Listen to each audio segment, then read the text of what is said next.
최근 3년 사이 한국을 찾는 외국인이 무려 200%나 급증했습니다. 그런데 말입니다.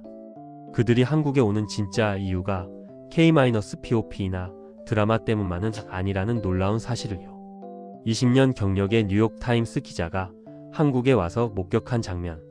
그는 이렇게 말했습니다.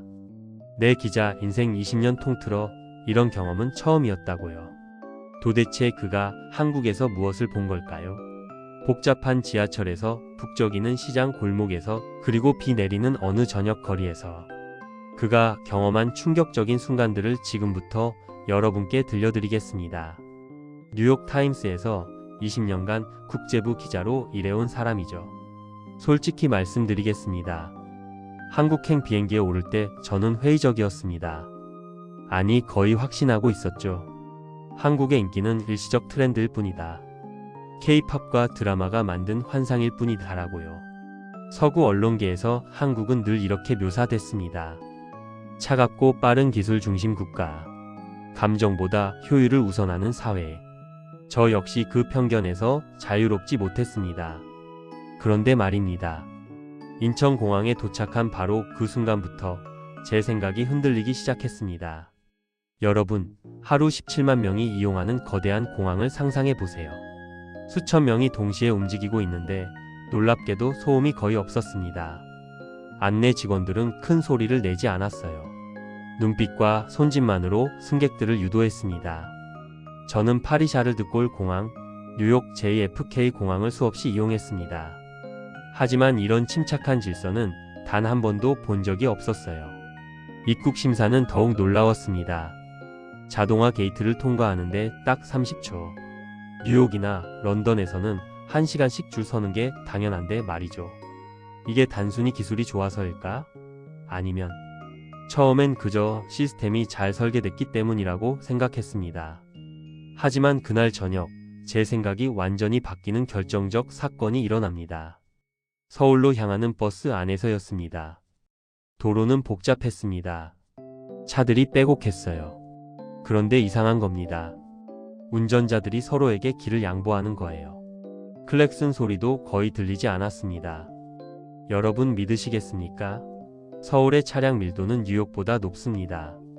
그런데 소음은 절반도 안 됐어요. 호텔 입구에 도착했을 때였습니다. 평범해 보이는 한 남성이 저와 전혀 모르는 사람인데도 문을 한참 동안 붙잡아주고 있었습니다. 심지어 저는 외국인이에요. 그가 저를 도울 이유가 전혀 없었죠. 그 순간 저는 어색하게 고개만 끄덕였습니다. 하지만 그 작은 친절은 묘하게 제 마음에 남았어요. 그날 밤 호텔 방에서 저는 스스로에게 물었습니다. 내가 아직 보지 못한 무언가가 이 나라를 움직이고 있는 건 아닐까? 서구 언론이 20년 동안 놓치고 있던 진실이 있는 건 아닐까? 그 의문은 다음날 더욱 충격적인 장면들로 저를 이끌게 됩니다. 서울 지하철. 하루 800만 명이 이용하는 세계 최대 규모 중 하나죠. 뉴욕 지하철도 비슷한 규모입니다. 하지만 제가 본 광경은 상상을 초월했습니다. 지하철 플랫폼에 수백 명이 서 있었어요. 그런데 모두가 정확한 간격을 유지한 채 줄을 서 있었습니다. 불필요한 밀침도 없었고 누군가 새치기 하는 일도 없었어요. 저는 취재 수첩에 이렇게 적었습니다. 질서가 강요된 흔적이 없다. 누가 감시하지 않아도 사람들이 스스로 움직인다. 그런데 말입니다. 더 놀라운 장면이 지하철 안에서 펼쳐졌습니다. 젊은 남학생 하나가 있었어요. 힘들어 보이는 할아버지를 보자마자 그 학생은 말 한마디 없이 자리에서 벌떡 일어났습니다. 여러분, 여기서 중요한 점이 있습니다. 할아버지는 고맙다는 말도 하지 않았어요. 당연하다는 듯이 자리에 앉으셨고 젊은이도 그게 당연하다는 표정이었습니다. 이건 감사 인사를 주고받는 문화가 아니었어요. 몸이 먼저 반응하는 습관이었습니다. 서구에서는 자리를 양보하면 큰 친절로 여겨지잖아요. 하지만 한국에서는 그냥 일상이었습니다. 이 차이가 뭘까? 도대체 무엇이 이런 차이를 만드는 걸까? 오후에는 광장시장으로 향했습니다. 좁은 골목에 수백 개의 가게가 빼곡했지만 신기하게도 흐름이 막히지 않았어요. 그리고 그곳에서 저는 평생 잊지 못할 순간을 맞이하게 됩니다. 한 아주머니가 제게 따끈한 어묵 한 꼬치를 건넸습니다. 먹어보고 결정하세요. 이게 단순한 시식일까요? 아니었습니다. 외국인인 저를 진심으로 돌보려는 마음이 담겨 있었어요. 제가 지갑을 꺼내자 아주머니는 손사래를 치며 웃으셨습니다. 또 다른 가게에서는 이르는 넘어 보이는 할머니가 계셨어요. 제 어설픈 한국어를 듣고도 귀찮아하지 않으셨습니다. 오히려 천천히 손짓으로 설명해 주셨어요. 바쁜 점심시간이었는데도 말입니다. 여러분, 이 장면들이 왜 중요한지 아십니까? 카메라를 의식하는 사람이 아무도 없었습니다. 외국인 기자라는 제 정체를 아는 사람도 없었어요. 이건 보여주기 위한 연출이 아니라 진짜 일상이었던 겁니다. 그날 저녁, 본국의 동료 기자들에게서 메시지가 쏟아졌습니다. 제임스, 너 혹시 한국 정부 홍보에 넘어간 거 아니야? 아시아 국가들의 친절은 다 표면적이야. 속마음은 다르다고. 관광객 대상 서비스일 뿐이야. 순간 저도 혼란스러웠습니다. 혹시 내가 과하게 해석한 건 아닐까? 20년 경력 기자로서 냉정함을 잃은 건 아닐까? 그런데 바로 그날 밤 모든 의심을 단번에 날려버린 결정적 사건이 일어났습니다. 저는 의도적으로 관광지가 아닌 주택가 쪽으로 걸어갔습니다. 진짜 한국인들의 일상을 보고 싶었거든요. 한 편의점 앞에서 할머니 한 분이 무거운 장바구니를 들고 계셨어요. 지나가던 고등학생으로 보이는 남학생이 자연스럽게 다가가 들어드렸습니다. 할머니는 됐다고 손사래를 쳤지만 학생은 그냥 집까지 들어다 드렸어요. 저는 그 뒤를 조용히 따라갔습니다. 혹시 아는 사이인가? 싶어서요. 하지만 여러분, 이게 아니었습니다. 학생은 할머니 집 앞에서 장바구니만 내려놓고 그냥 가버렸습니다. 할머니가 고맙다고 하자 당연한 거라는 표정으로 고개만 끄덕이고요. 우연일까? 운 좋게 착한 학생 한 명을 본 걸까? 그런데 말입니다. 10분 후 또 다른 장면이 펼쳐졌습니다. 버스 정류장에서 한 아주머니가 유모차를 들고 힘들어하고 있었어요. 그러자 3명의 사람이 동시에 다가가 도왔습니다. 서로 눈치 보지도 않았고 누가 먼저 할 것도 없이 자연스럽게요. 30분 동안 제가 목격한 친절의 횟수가 무려 7번이었습니다. 이건 우연이 아니다. 이건 시스템이다. 문화다. 저는 벤치에 앉아 동료들의 메시지를 다시 읽었습니다. 그들은 한국에 와본 적도 없었어요. 서구 언론의 틀 안에서만 한국을 봤죠. 그때 깨달았습니다. 편견이 있는 건 제가 아니라 그들이었다는 걸요. 그리고 바로 그날 밤 제 기자 인생을 통틀어 가장 충격적인 사건이 일어났습니다. 하늘에서 갑자기 비가 쏟아지기 시작했어요. 우산을 챙기지 못한 저는 건물 처마 밑에서 우두커니 서 있었습니다. 비는 점점 더 거세졌습니다. 20분이 지났지만 약해질 기미가 보이지 않았어요. 바로 그때였습니다. 한 중년 여성이 제 옆을 지나가다 멈춰 섰어요. 그녀는 잠시 저를 바라보더니 여러분 믿으시겠습니까? 자신의 우산을 제게 건넸습니다. 말도 없이요. 저는 당황해서 손사래를 쳤습니다. 노, 괜찮아요. 영어와 어설픈 한국어를 섞어가며 제가 쓸 수 없다고 말했어요. 하지만 그녀는 고개를 저으며 우산을 제 손에 쥐어주고는 그냥 빗속으로 걸어갔습니다. 저는 그 자리에 완전히 얼어붙어 버렸습니다. 여러분, 이게 무슨 의미인지 아십니까? 그녀는 어떤 보상도 바라지 않았습니다. 제가 우산을 돌려줄 방법도 없었어요. 카메라도 없었고 구경하는 사람도 없었습니다. 저의 국적도 직업도 이름도 모르는 상태였죠. 그녀는 그저 비를 맞고 서 있는 한 사람을 보았고 도울 수 있다고 판단했고 도왔습니다. 그게 전부였습니다. 20년 기자 생활 동안 수많은 도시를 다녔습니다. 뉴욕, 런던, 파리, 도쿄. 하지만 이런 일은 단 한 번도 경험해 본 적이 없었어요. 저는 비를 맞으며 걸어가는 그녀의 뒷모습을 바라봤습니다. 그녀는 빨리 걷지도 않았고 짜증내는 기색도 전혀 없었어요. 그냥 자연스럽게 당연하다는 듯이 걸어갔습니다.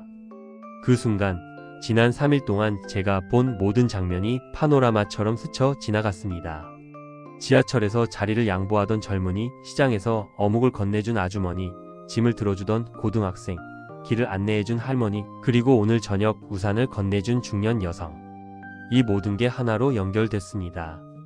이건 관광객 대상 서비스가 아니었어요. 도시의 효율도 아니었고 경제 시스템도 아니었습니다. 이건 문화였습니다. 법으로 강제된 것도 아니고 경제적 이익을 위한 것도 아니었어요. 그냥 사람이 사람을 대하는 방식이었습니다. 호텔 방에 도착해서 젖은 옷을 갈아입으며 저는 문득 제 손에 그 우산이 아직 들려 있다는 걸 깨달았습니다. 검은색 평범한 우산이었어요. 저는 그 우산을 책상 위에 조심스럽게 놓았습니다. 이건 단순한 물건이 아니었습니다. 이건 제 20년 기자 인생을 통틀어 받은 가장 큰 선물이었습니다. 바로 그 순간 서구 동료들이 말한 한국은 차갑다는 문장은 더 이상 제 안에 머무를 수 없게 됐습니다. 저는 노트를 펼치고 동료들에게 답장을 보냈습니다. 짧게 하지만 확신에 차서요. 내가 본 한국은 너희가 생각하는 것과 완전히 다르다. 이건 홍보도 아니고 마케팅도 아니다. 이건 진짜다. 그리고 다음날 저는 한국의 더 깊은 진실을 발견하게 됩니다. 다음날 새벽 6시 일찍 일어나 숙소 근처를 산책했어요. 거리는 이미 깨어나고 있었습니다. 가게 주인들이 문을 열고 청소부들이 거리를 쓸고 출근하는 사람들이 하나둘씩 지하철역으로 향했죠. 그런데 놀라운 건 그 분주함 속에서도 질서가 완벽하게 유지되고 있다는 점이었습니다. 아무도 서두르지 않았고 아무도 다른 사람을 방해하지 않았어요. 여러분, 뉴욕의 아침은 전쟁터 같습니다. 하지만 서울의 아침은 오케스트라 같았어요. 지휘자 없이도 모두가 자기 파트를 정확히 연주하는 한 카페에서 커피를 주문했습니다. 바리스타는 제 어설픈 한국어를 듣고도 짜증내지 않았어요. 오히려 천천히 메뉴를 설명해주며 추천까지 해줬습니다. 러시아워 시간대인데도 말이죠. 그때 저는 마침내 하나의 결론에 도달했습니다. 한국의 친절은 감정이 아니라 태도입니다. 순간적인 기분에 따라 변하는 게 아니라 일상에 깊이 뿌리 내린 습관이에요. 배려는 선택이 아니라 삶의 방식입니다. 질서는 강요가 아니라 서로를 존중한 결과죠. 점심 무렵 한 초등학교 앞을 지나게 됐습니다. 아이들이 횡단보도를 건너고 있었어요. 신호가 바뀌자 모든 차가 정확히 멈췄습니다. 그런데 한 아이가 넘어져서 가방에서 물건들이 쏟아졌습니다. 여러분, 이때 무슨 일이 벌어졌는지 아십니까? 신호를 기다리던 운전자 한 명이 차에서 내려 아이를 도와줬습니다. 물건을 다 주워 담고 나서야 차로 돌아갔어요. 뒤에 있던 차들은 경적을 울리지 않고 그냥 기다렸습니다. 이 장면을 보면서 저는 깨달았습니다. 한국 사회는 약자를 보호하는 시스템이 작동하고 있다는 걸요. 법으로 강제하지 않아도, 감시 카메라가 없어도 사람들은 당연하게 그렇게 행동했습니다. 오후에는 서울시청 근처 공원을 둘러봤습니다. 점심시간이라 직장인들이 벤치에 앉아 쉬고 있었어요. 쓰레기통 주변을 보고 또 한 번 놀랐습니다. 쓰레기가 하나도 없었어요. 미국이나 유럽의 공원들은 항상 쓰레기 문제로 골머리를 앓습니다. 하지만 서울의 공원은 깨끗했어요. 사람들이 각자 자기 쓰레기를 챙겨갔기 때문이죠. 이건 단순한 시민의식이 아니었습니다. 이건 문화였어요. 공공장소를 자기 집처럼 대하는 문화. 다음 사람을 위해 깨끗하게 유지하는 습관. 한국에서의 마지막 날 아침이었습니다. 저는 호텔 방에서 짐을 정리하며 지난 일주일을 되돌아봤어요. 노트북에는 수십 페이지의 메모가 쌓여 있었습니다. 그런데 가장 중요한 순간들은 사진으로 담기지 않은 것들이었어요. 마지막으로 들른 카페에서 익숙한 바리스타가 반갑게 인사했습니다.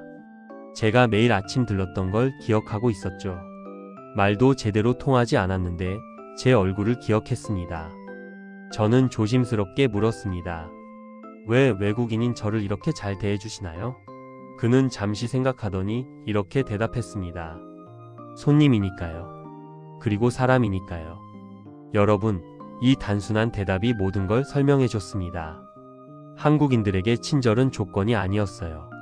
상대가 내국인이든 외국인이든 부자든 가난한 사람이든 젊든 늙었든 중요하지 않았습니다. 사람이면 충분했습니다. 공항으로 가는 버스 안에서 창밖을 바라봤습니다. 일주일 전에 보았던 같은 풍경이었지만 이제는 완전히 다르게 보였어요. 빌딩들 사이로 보이는 작은 공원, 정확하게 줄을 선 버스 승객들, 노인을 도와주는 젊은이들. 모든 것이 하나로 연결되어 있었습니다. 인천공항에 도착했습니다. 체크인 카운터에서 직원이 제 무거운 가방을 보고 도와주겠다고 했어요. 출국 심사장으로 가는 길에 길을 헤매자 다른 직원이 친절하게 안내해줬습니다. 이 모든 게 매뉴얼이 아니었습니다. 이건 태도였고 문화였고 한국인의 마음이었습니다. 탑승 게이트 앞에 앉아 저는 노트북을 꺼냈습니다. 기사의 첫 문장을 쓰기 시작했어요. 한국의 힘은 보이지 않는 곳에 있다. 화려한 건물이 아니라 작은 친절에, 빠른 기술이 아니라 느린 배려에, 큰 시스템이 아니라 작은 마음에. 그리고 스스로에게 물었습니다. 우리는 왜 이런 문화를 만들지 못했을까? 한국은 언제부터 이 길을 걷기 시작한 걸까? 탑승 안내 방송이 나왔습니다. 저는 가방을 들고 일어섰어요. 그 검은 우산도 함께 들고요. 그 우산은 제가 받은 가장 소중한 선물이었고 한국에서 배운 가장 큰 교훈이었습니다. 비행기가 이륙했습니다. 창밖으로 서울의 불빛이 점점 작아지는 걸 바라보며 저는 마지막 결심을 굳혔습니다. 저는 노트북을 열고 본격적으로 글을 쓰기 시작했어요. 한국 관광객 200% 증가의 비밀은 K-POP도 드라마도 아니다. 그건 한국인의 일상 속에 있다. 20년 기자 생활 동안 이렇게 확신에 찬 첫 문장을 쓴 적은 없었습니다. 여러분, 제가 한국에서 발견한 건 단순한 친절이 아니었습니다. 그건 수천 개의 작은 배려가 매일 쌓여서 결국 세계가 주목하는 질서와 환대를 만들어낸 힘이었습니다. 한국은 거대한 변화를 한 번에 이루는 나라가 아니었어요. 작은 것을 소중히 여기며 천천히 하지만 확실하게 쌓아온 나라였습니다. 그리고 저는 그 이야기를 세상에 전하는 사람이 될 것입니다. 이게 바로 제가 한국에서 찾은 새로운 소명입니다. 마무리 멘트 여러분, 오늘 영상 끝까지 시청해주셔서 진심으로 감사합니다. 우리가 너무나 당연하게 여기는 작은 친절들이 세계인들에게는 얼마나 특별하게 다가오는지 느껴지셨나요? 문을 잡아주는 작은 행동, 자리를 양보하는 습관, 낯선 이에게 우산을 건네는 따뜻함. 이 모든 것이 바로 우리의 힘이었습니다. 좋아요 버튼과 구독, 그리고 알림 설정까지 꼭 부탁드립니다. 다음 영상에서는 외국인들이 한국에서 경험한 더 놀라운 이야기들을 가져오겠습니다. 여러분의 가족, 친구들에게도 이 영상을 공유해주세요. 우리가 얼마나 대단한 나라에 살고 있는지 함께 나누면 좋겠습니다. 끝까지 함께 해주신 여러분 정말 감사합니다.